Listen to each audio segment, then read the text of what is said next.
Bom dia, meus amores, boa tarde. Vamos para mais uma aula hoje de História. A gente vai conhecer um pouquinho sobre os governos gerais.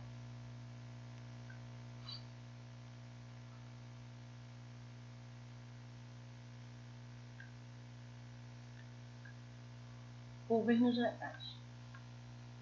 Deixa eu ver um pouquinho.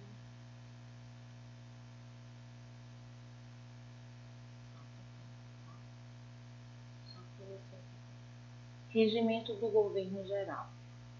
O que será um regimento do governo geral?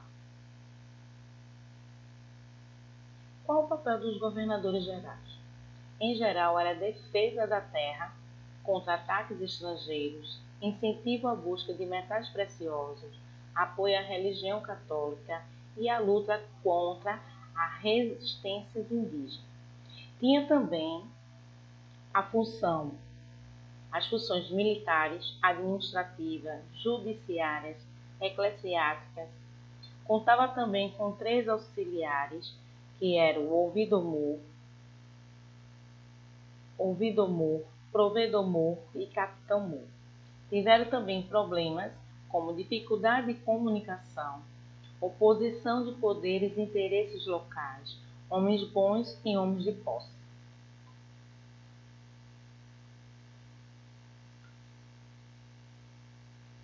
O governo geral de 1549, ele foi basicamente, deixa eu mostrar aqui, centralizar a administração colonial, impulsionar o desenvolvimento, não extinguir as capitanias, a fusão da capitania de Salvador, ou seja, a fusão da capital de Salvador, e os primeiros jesuítas.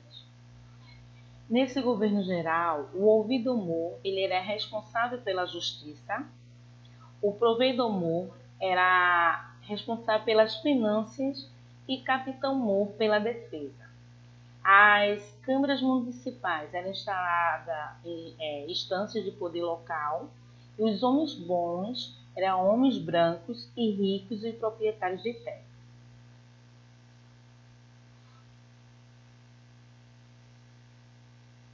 Aqui a gente pode ver também que quando a gente fala nos governadores no governo geral, também abrange as capitanias hereditárias. O Brasil ficava muito longe de Portugal, não havia pessoas para cultivar a terra e os índios lutavam pelas terras e não havia recursos financeiros. Por isso que muitas capitanias hereditárias não prosperaram, ou seja, elas fracassaram. Por isso que surgiram os governos gerais. E essas 3 pessoas aqui, essas imagens antigas, né? Elas são representadas pelos 3 principais governadores gerais, que foi o primeiro, Tomé de Souza, o segundo, Duarte da Costa e o terceiro, Mendes Sá. Tomé de Souza. Tomé de Souza foi o primeiro governador geral. Ele ficou em posse de 1548 a 1552. Foi o primeiro governador geral, trouxe centenas de colonos, padres jesuítas, chefiados por Manuel de Nóbrega e gado. Fundou a cidade de Salvador, que foi a primeira capital do Brasil no ano de 1549.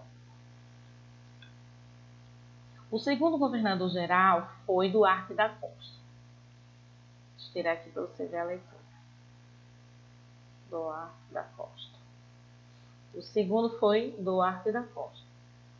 Chegou no ano de 1553 e com ele vieram colonos, jesuítas, entre eles o padre José de Anchieta. Duarte da Costa entrou em conflito com o bispo Dom Pedro Fernando de Sardinha, que criticava seu filho Dom Álvaro da Costa. Houveram muitas lutas entre os colonos e indígenas. Os franceses invadiram o Rio de Janeiro. Os tamoios aliaram-se aos franceses e os outros grupos indígenas e fundaram a Confederação dos Tamoios. Fundou o colégio também de São Paulo pelos jesuítas Manuel da Nóbrega e José de Anchieta, e mais tarde se deu origem à cidade de São Paulo. Duarte da Costa também terminou seu governo no ano de 1557, voltando para Portugal.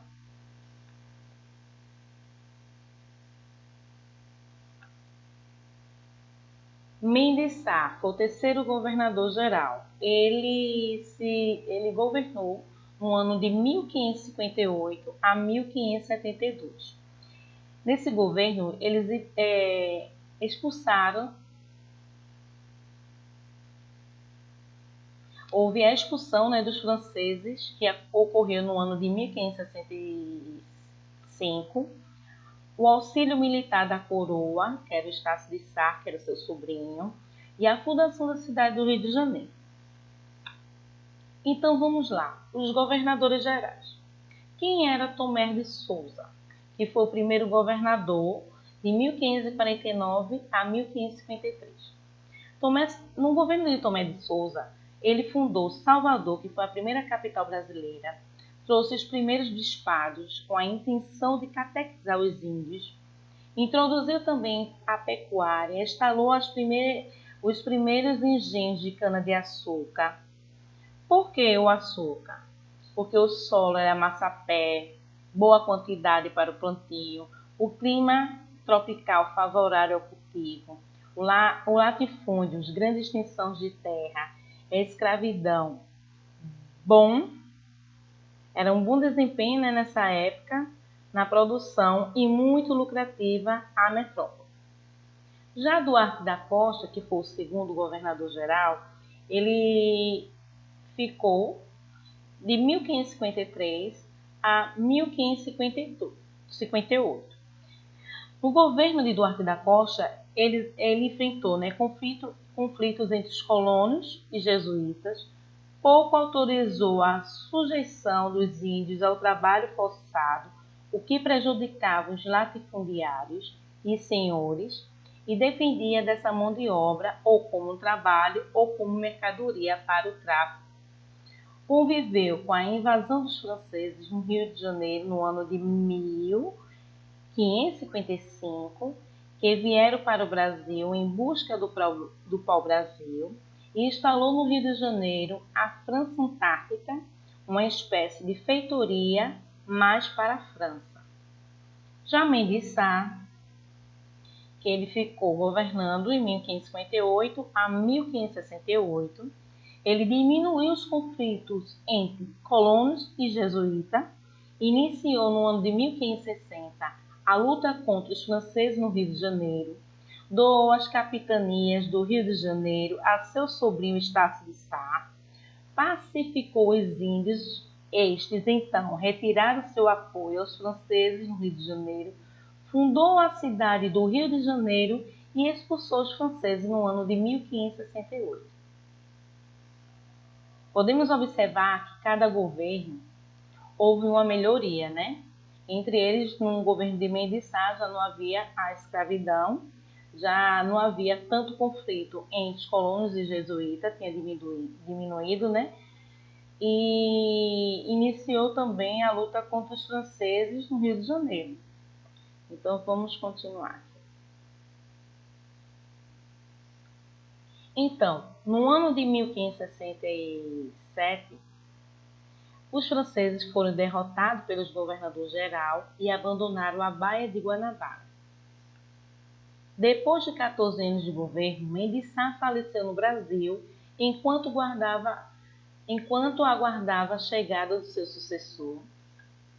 Em 1572, entretanto, Dom Sebastião, rei de Portugal, dividiu o Brasil em dois governos, do norte e o do sul. O governo do norte teve por sede a cidade de Salvador e foi governado de 1573 a 1578 por Luís de Brito de Almeida. E o governo do sul teve por sede a cidade do Rio de Janeiro sob o governo de Antônio de Salema, que governou de 1574 a 1578. As atividades de hoje propostas são da página 37 a 39 do livro didático de História de vocês e a atividade de casa 75 e 76 do livro de reforço de vocês.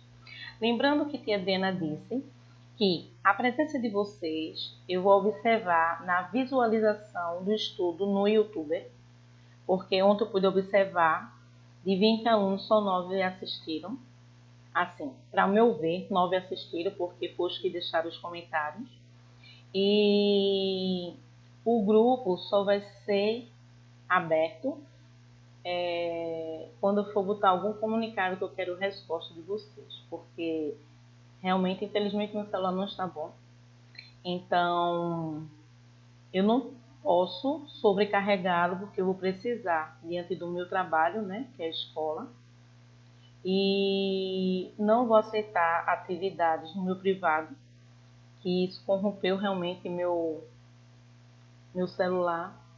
E todas as atividades serão tiradas fotos, enviadas para o meu e-mail, e no final de semana irei fazer um gabarito de respostas para a correção das mesmas.